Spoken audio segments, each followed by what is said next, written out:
होते हुए, राज्यपाल आदिवासी होते हुए, बीजेपी की सरकार होते हुए भी आदिवासियों के साथ में, औरतों के साथ में बलात्कार किया, उनको नंगी करके जुलूस निकाला।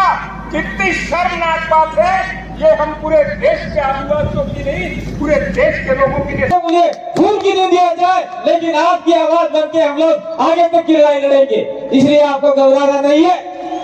इसलिए मैं हर कार्यक्रम में कहता हूँ, टाइगर अभी जिंदा है, टाइगर अभी जिंदा है। अपने सिद्धरू जीतू है, सिद्धरू में है, पर फिर भी मैं उनको डराने के लिए कहता हूँ। मैं धन्यवाद देना चाहता हूँ। मैं कहता हूँ कि ये जो कार्यक्रम हुआ, भैया मेरे 7 मिनट है लेकिन 10 मिनट करना, ठीक है। ये जो कार्यक्रम हुआ उसके लिए ये पीछे बीच में हमारे हेमाराम जी बैठे हुए क्या कांति भाई, अरे हम कल कैसे आवे, ये टोल नाके वाले कैसे मांगेंगे। मैंने कहा जब जब प्रदेश की धरती पे आए हो, वीडियो मैंने जारी किया है आपसे। तो अब आते हैं अपन मेन बात पर। मैं कुछ बातें लेके आया था कि आज तक हम लोग लड़ाई लड़ते हैं किसी राहत को लेके, सारे इकट्ठे होते हैं, कलेक्टर जाते हैं, एसडीएम जाते हैं, और हमारी बातों को कलेक्टर एसडीएम आगे भेजता ही नहीं है, फाड़ के फेंक देता है, और वो मात्र सड़क। बहुत बहुत धन्यवाद संचालक महोदय। थोड़ा सा मैं बोलूंगा तो तुतलाहट होगी, क्योंकि मैं अभी पूरी तरीके से ठीक नहीं हुआ हूँ।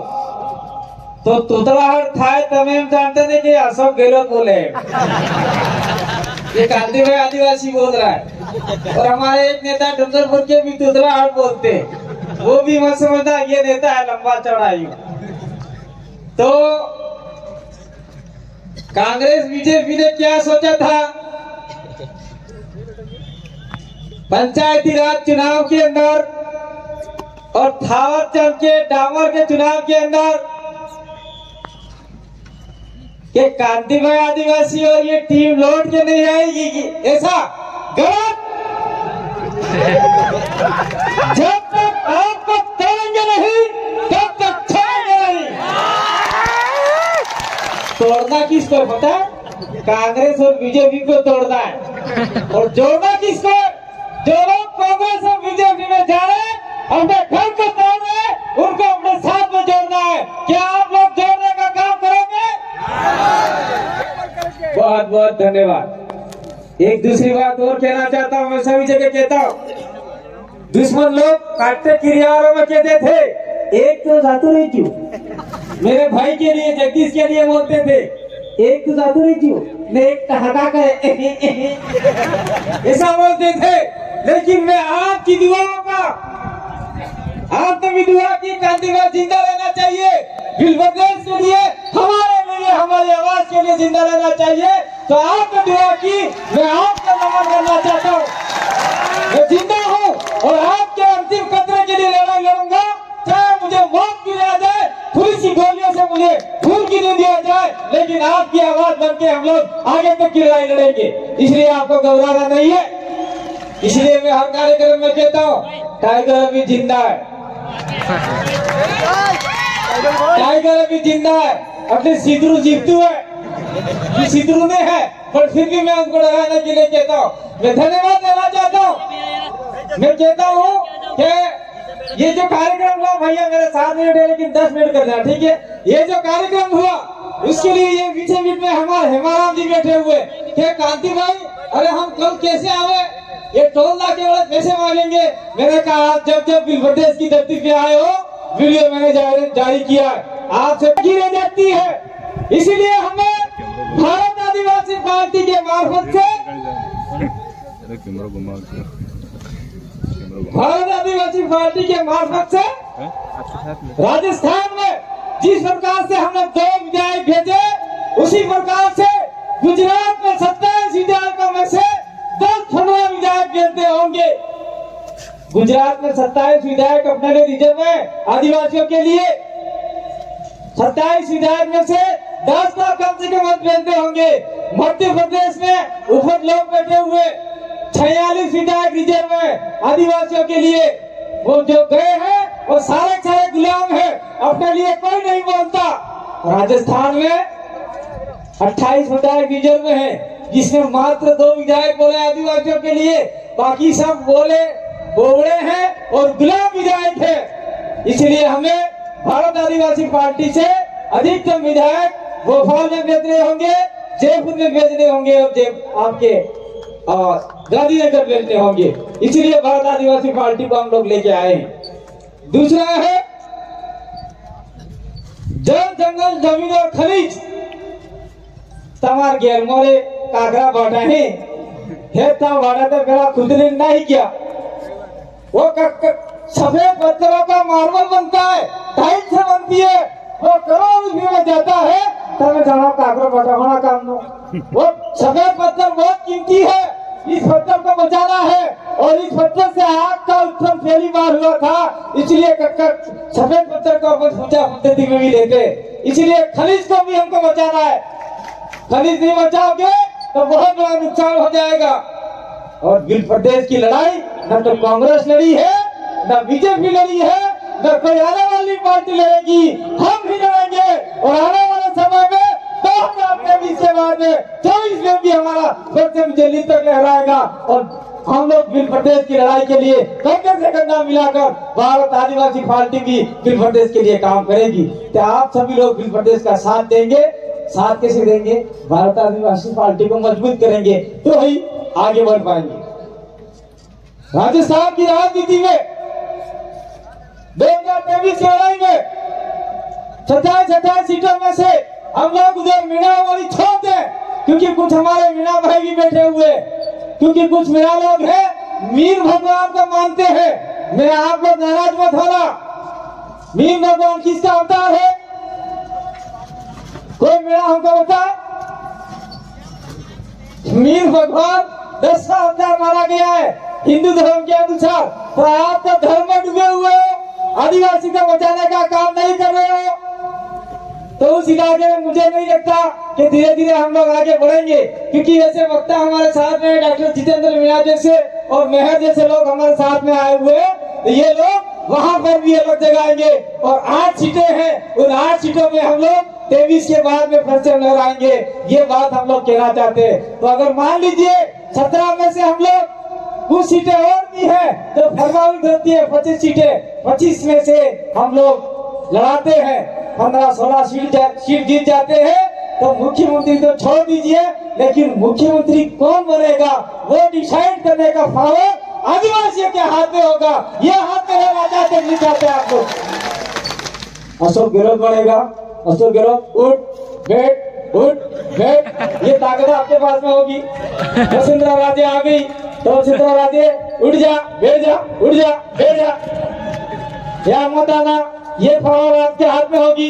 यही पावर हम आपको देना चाहते हैं। यही पावर अगर आपने ले ली तो निश्चित रूप से आपका विधायक दिल्ली जाएगा। अच्छा, आपका एमएलए दिल्ली है, आपका एमएलए जयपुर जाएगा और एमपी दिल्ली जाएगा। मैं ज्यादा बात नहीं करना चाहता क्योंकि सर भी काम नहीं करता। संसद की 47 सीटें, 46 सीटें अपने एमपी बनी। एक भी एमपी आदिवासी के लिए नहीं बोला, एक भी एमपी नहीं बोला। मैं किसी पार्टी के विशेष की बात नहीं करता, लेकिन मैं कहना चाहता हूँ हमारे मंच के मार्फत से, एक आदमी है जो आदिवासियों के बारे में बोलता है। वो कौन है? चाहे कैसे भी हो, हम उसका समर्थक नहीं करते, लेकिन हमने उसका वीडियो देखा है। असरुद्दीन ओवैसी वो आदिवासियों का दुश्मन नहीं है। उन्होंने बोला कि भारत का आदिवासी देश का मालिक है। कौन सा आदिवासी वहां जाके बोला? एक मुसलमान सांसद आदिवासियों के लिए बोल रहा है। आदिवासी और मुसलमान की लड़ाई कभी नहीं है, ये धार्मिक लड़ाई लड़ाई जा रही है। इस लड़ाई को हमको समझना होगा। मुस्लिमों के साथ हमारी कतई लड़ाई नहीं है। ये आपका मैं लोकल मुद्दा बता रहा हूँ। हमारे बीच में सलीम भाई बैठे हुए, उनको हमने जिला प्रमुख के लिए दावेदार बनाया था। कांग्रेस और कमल कांग्रेस ने मिलके सलीम भाई को हरा दिया। तो ये कितनी बड़ी मूर्खता है उन लोगों की। और हमारे लोग आज भी कांग्रेस बीजेपी कर रहे हैं। कांग्रेस बीजेपी छोड़ेंगे नहीं तो आने वाले समय में हमारे बच्चे कटोरा लेके भीख मांगेंगे भाई। तो ये भीख नहीं मंगवानी है, हमको हमारे समाज को मजबूत करना है। और दूसरी बात मैं इस मंच के मार्फत से कहना चाहता हूँ कि भारत आदिवासी पार्टी व्यक्ति विशेष, धर्म विशेष, जाति विशेष की नहीं, ये लोकतंत्र तरीके से बनी हुई है। उसके अंदर एसटी भी आ सकता है, एससी भी आ सकता है, ओबीसी भी आ सकता है और माइनॉरिटी तो सारे सारे बैठे हुए यहाँ पे। फरजाना जी ने अभी माला पहनाई, फरजाना जी का स्पीच था लेकिन लेट आए। तो ये सारे लोग, जो भी मैं कहना चाहता हूँ, जो लड़ाई लड़ाना चाहते हैं बांसवाड़ा में, जो आपके मुसलमान है, जो इस इलाके में आपके प्रदेश में जितने मुसलमान है, अगर आदिवासी के साथ में कंधा से कंधा मिलाकर चलोगे तो निश्चित रूप से आपके साथ में कोई अत्याचार सोचना चाहता ही होगा। ये हम लोग यहाँ से वादा करना चाहते हैं। ऐसी कभी कहना चाहते हैं कि आपको गोलियों से उधर आ जाता है, मटके से पानी पीते हैं तो आप लोगों को मारा जाता है। निश्चित रूप से आप लोग हमारे साथ में रहोगे तो आप लोगों को भी हम लोग शोषण अत्याचार से मुक्त कराएंगे, आजादी दिलाएंगे। और ओबीसी को क्या आरक्षण है इस इलाके में? मैं ओबीसी के लिए कहना चाहता हूँ, आप लोगों की वजह से ही सब नुकसान हो रहा है। इस इलाके में ओबीसी को कोई प्रावधान नहीं है। अगर आप लोग हमारे साथ में कंधे से कंधा मिला के चले तो संविधान के अंदर जितना भी राइट्स दे रखा है उसको हम लोग इम्प्लीमेंट कराने का काम करेंगे। हमारे एकमात्र विधायक राजकुमार रोज जी ने ओबीसी के लिए बोला, ओबीसी अन्य पिछड़ा वर्ग के लिए। और मैं अंत में ज्यादा समय नहीं लूंगा क्योंकि आपने काफी मन को प्रोफाइल जीव लागे तो बेचार वक्त बीजा है बोला वाला, सबकी बात सुन के जाना और कसम खा के जाना। जितने भी लोग आए हैं अपने पूर्वजों की कसम खा के जाना, अपने माता कसम खाई जा दो, जरा जरा मानो और सब खाई जा दो। आज तक की मार घेर माते कांग्रेस बीजेपी ने झंडा नहीं लगे लगा कसम खा आप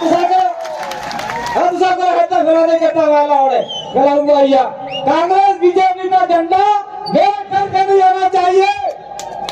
ये कसम आप लोगों ने खाई है और ये कसम खाने के बाद में अगर आपने लगाया तो तुम्हें जाना हो थवानु है।